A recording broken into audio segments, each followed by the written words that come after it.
अपने लिहाज से ठीक है, मगर मैं आपके चैनल्स की वसादत से पूरे जम्मू कश्मीर और लद्दाख को और अपने पूरे मुल्क के अवाम को ये बात उनको बावर करना चाह रहा हूँ कि जो 11 तारीख की हेयरिंग है वो सिर्फ जो पिटिशन 1099 वहाँ पे लगी है, जो यहाँ के थे शाह फैसल साहब, उनके साथ में और भी 6 पिटिशन्स हैं। और चूंकि ये जो हैं शाह फैसल, उन्होंने विड्रॉल की अपील की है कि मेरी पिटिशन को विड्रॉ किया जाए जो उनके नाम की है। बाकी 6 जो उनके साथ हैं वो पिटिशन्स वहीं पर हैं। तो इसका जो मैटर है ये हमारे 370 के साथ इसका कोई अभी तक कोई इसका वास्ता नहीं है। It is only to hear 1099 wherein a person is asking कि मेरी जो पिटिशन है मैं विड्रॉ करना चाह रहा हूँ। एक बात। दूसरी बात यह है कि जहाँ तक हमारी 370 का ताल्लुक है, मैं माननीय सुप्रीम कोर्ट से दरखास्त करूँगा अपनी तरफ से, हमारी पूरी जितनी भी हमारी वहाँ एप्लीकेशंस हैं तमाम जमातों की, पीएचडी की तरफ से, कि जिस तरह आज आपने ये एक शुरुआत की कि आप इनकी ये पिटिशन को हेयर कर रहे हैं कि इसको विड्रॉ करें या ना करें, उसी तरह से जिस तरह से हम बार बार पिछले 4 साल से कहे जा रहे हैं कि हमारी ये सुनवाई हो जाए 370 की, क्योंकि ऑनरेबल सुप्रीम कोर्ट बाउंड है इस चीज़ से कि उनको ये इस तरह के केसेस को उठाना है, उसको डिले ज़्यादा नहीं कर सकते हो। They are duty bound to take up this matter. और इसलिए हमारी गुजारिश है कि आप जल्द से जल्द 370 के केस को बाज़ाब्ता तौर ओपन करें। और आज मैं माननीय ऑनरेबल सुप्रीम कोर्ट से, honourable chief justice of India Chandrachud साहब से, जम्मू कश्मीर के लोगों की तरफ से, लद्दाख से, कश्मीर से, जम्मू से, ये बात मैं आज पूरे मुल्क के सामने कहना चाह रहा हूं। उनको कहना चाह रहा हूं कि sir, the honourable supreme court is today on test. ये आपका इम्तिहान है। पूरा मुल्क, पूरा वर्ल्ड देख रहा है कि आप 370 के साथ क्या करेंगे। ये आपका टेस्ट है। इट इज हमारे लिए तो एक जो कानून कहता है, कॉन्स्टिट्यूशन में से 370 निकला है, उसके जरिए से ये सब कुछ अभी तक हो रहा है। और ये आपको, you have to uphold the constitution of this country and give justice to the people of Jammu Kashmir and Ladakh. और मैं एक दफा फिर ये क्लियर कर दूं कि परसों की जो ये हियरिंग है, दैट इज स्पेसिफिकली फॉर कि ये शाह फैसल साहब को अपनी विड्रॉल करनी एप्लीकेशन वो जाने और सुप्रीम कोर्ट जाने। हमारा जो मेन केस है 370 का, इसके साथ उसका कोई ताल्लुक नहीं है। कि और भी कुछ लोग चाह रहे हैं कि ये विड्रॉ करेंगे 370 से। जितने भी विड्रॉ करना चाह रहे हैं प्लीज विड्रॉ कर दीजिए। वहां पे जो मेन लोग खड़े हैं वो किसी सूरत में विड्रॉ नहीं करेंगे। और उन विड्रॉवल से न 370 की सेहत पे कोई असर पड़ता है, न हम लोगों की सेहत पे कोई असर पड़ता है। यह माननीय सुप्रीम कोर्ट का, उनका सबसे बड़ा इम्तिहान है 370 का मैटर। सो वो उनको सोचना है और हम उम्मीद रखते हैं कि वो जल्द से जल्द हमारी ये 370 की सुनवाई शुरू करेंगे। नहीं, देखिए, एक बात जो है मैं अपने लोगों को बताना चाहता हूँ कि जो मेजॉरिटी ऑफ जो इदारे हैं देश के, जो हमारी 4 सतून में, जो खास करके जो हमारे बड़े 4 पिलर्स, जिसमें डेमोक्रेसी एक काफ़ी एक ज़रूरी एक पिलर है, उसके बाद but majority of the pillar जो है वो भाजपा गवर्नमेंट ने हाईजैक करके रखे हैं। और बट फिर भी एक उम्मीद लगी हुई है कि एक्सपेक्टेशन है कि हम ये मानते हैं कि जो क्योंकि पूरी दुनिया जानती है, पूरे देश के लोग खास करके वो जानते हैं कि एब्रोगेशन आर्टिकल 370 जब रिमूव हुआ था वो गैर जमहूरियत तरीके से रिमूव किया गया था। और मैंने देखा कि काफ़ी लोग नौजवान जो आज के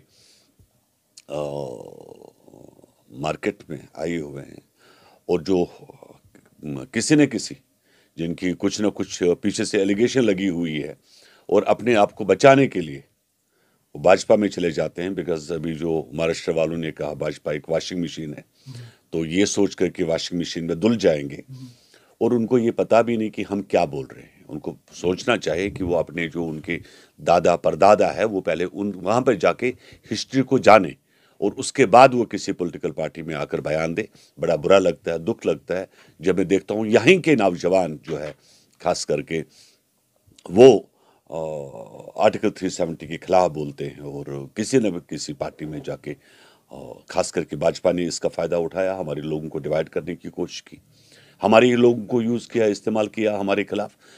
नए लड़के जिनको ABCD का भी पता नहीं है, उनको अपनी पार्टी में लाकर वो फिर टीवी पर लाकर बोलते हैं कि बड़ा जी हमने तूफान दिया, किला हमने गिराया। अरे सुनिए बात, हमारी सरकारें आती है, सरकारें जाती है, और ये ज़रूरी नहीं है कि भाजपा ने कोई ठेका नहीं लिया है देश का।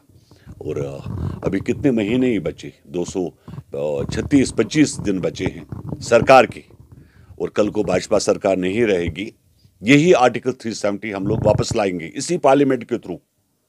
तो ये सब चीज़ें जो है ये परमानेंट नहीं होती है, ये जो गलतफहमी के लोग शिकार हैं। तो रही बात आपने सुप्रीम कोर्ट की बात की, हमें पूरा यकीन है, भरोसा है जजमेंट के ऊपर कि जजमेंट हमारे हक में आएगी। नहीं भी आती है तब भी परवाह नहीं, क्योंकि आने वाला वक्त जो है आपको याद रखना चाहिए, 1971 में देश में इमरजेंसी लग गई थी, वो दौर भी नहीं रहा, ठीक है, ये दौर भी नहीं रहेगा, ये भी कल को निकल जाएगा, और उसके बाद सरकार बनेगी, और उसमें जो है हम आर्टिकल, ये जितने भी कानून इन लोगों ने बनाए उन सब कानूनों को हम लोग क्रॉस देंगे, बड़ा क्रॉस देंगे और वापस करेंगे 370 को। और फिर आप देखिएगा, आप जो ये मानते हैं किसी भी चीज़ को परमानेंट लेकर मानते हैं, उसको परमानेंट लेकर नहीं चलिए। 90s में पाकिस्तान ने ये कहा था कि हमने जनाब कश्मीर आज़ाद कर दिया, कश्मीर हमारा हो गया, लेकिन उनके कहने से कश्मीर उनका नहीं हुआ। कश्मीर जो है देश का हिस्सा था, देश का अंग था। हम डेमोक्रेसी पे हमारा भरोसा है, हम देश की जो है जनता के साथ है। हम बिल्कुल, आज अफसोस है देश की जनता को, आर्टिकल 370 जो अब्रोगेशन जो हुआ, हिंदुस्तान के लोग जो है वो रो रहे हैं, उनको दुख हुआ, उनको तकलीफ हुआ। कितनी पॉलिटिकल पार्टीज है जिन्होंने सपोर्ट किया कि आर्टिकल 370 को नहीं तोड़ा जाए। तो इसी तरीके से हम ये मानते हैं कि जो आने वाले जो दिन है इसमें जो फैसला होगा वो हमारे हक में होगा, या नहीं भी आता है तब भी सरकार जब बदलेगी तो आर्टिकल 370 को वापस लाया जाएगा।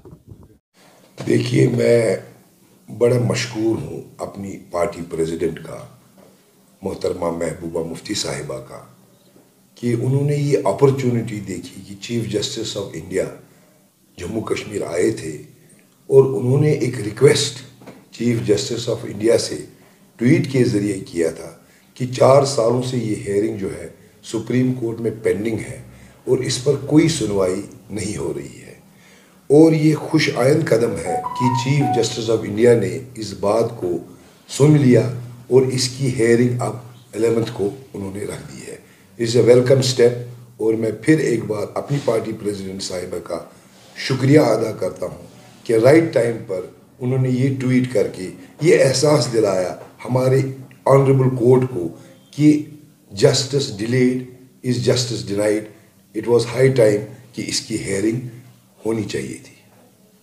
देखिए, आम आदमी पार्टी का इस पे रोज़े अव्वल से यही स्टैंड है कि जो सुप्रीम कोर्ट है, सुप्रीम कोर्ट जिसको आप गार्डियन ऑफ इंडियन कॉन्स्टिट्यूशन कहते हैं, इसमें जो सुप्रीम कोर्ट का फ़ैसला होगा हम उस फैसले के साथ होंगे। बहुत ही अच्छी बात है, सुप्रीम कोर्ट 11 तारीख को इसकी सुनवाई कर रहा है, और जो भी उनका फ़ैसला है और फैसला आने तक इंतज़ार करेंगे, और जो भी फ़ैसला होगा उस वक्त फिर से बात करेंगे। और जो भी सुप्रीम कोर्ट का फ़ैसला होगा, ये एक मुक़द्दस इंस्टीट्यूशन है इस देश का, जो भी सुप्रीम कोर्ट का फ़ैसला होगा हम उस फैसले के साथ होंगे। अगर ये वाकई में गरीबों को मिलना है तो बहुत ही अच्छी बात है, एक वेलकम स्टेप है एलजी सरकार की तरफ से। बट देखना ये है कि क्या ये वाकई में यहाँ के गरीब आवाम के लिए है। कहीं ऐसा ना है कि इसमें सिर्फ वही लोगों को मिलेगा जो भाजपा के लोग होंगे, या कहीं ऐसा ना हो कि इसमें भी इनकी कोई साजिश या पॉलिटिक्स होगी, कहीं बाहर के लोगों के लिए ही होगा। इसमें हमें ये देखना है जनाब कि सबसे पहले अगर हम इससे पहले की बात देखेंगे, इससे पहले भी आज से 2 साल पहले भी इन्होंने बोला था कि हम 5-5 मरले ज़मीन देंगे और जिसको घर ऑलरेडी होगा उसको शॉप देंगे। तो मेरे पास डॉक्यूमेंट्स है, ये एक बहुत बड़ा स्कैम भी है यहाँ पे, ठीक है ना। वो डॉक्यूमेंट्स मेरे, अगर आप कभी आएंगे मैं आपको वो सारे डॉक्यूमेंट्स दिखाऊंगा। लोगों को इन्होंने कुछ गवर्नमेंट ऑफिशियल्स ने पैसा लिया है इस चीज़ के लिए, जबकि इसमें जो है कुछ 30,000 25,000 रुपये इसका गवर्नमेंट का फ़ीस भरना होता है और 5,000 रुपये कोई रिसीट मिलता है उनको, टोटल 30,000 रुपये इसमें इनको भरना होता है। लेकिन मेरे पास ऐसे भी केसेस है जनाब जिसमें 6-6 7-7 लाख रुपए लोगों से लिया गया है इस चीज़ के लिए। ये भी अपने आप में एक स्कैम है। एलजी साहब से हम गुजारिश करते हैं कि अगर आप ऐसा कदम उठाते हैं, हम ऐसे कदम को, आपके ऐसे स्टेप को वेलकम करते हैं, मगर उसके साथ साथ आप ये देखिए क्या वाकई में गरीब का हक मिलता है। अगर आप ऐसे इनिशिएटिव्स उठाते हैं जम्मू कश्मीर में, तो फिर क्यों पिछले 3-4 साल से यहाँ पे गरीब बनते जा रहा है और अमीर बनते जा रहा है।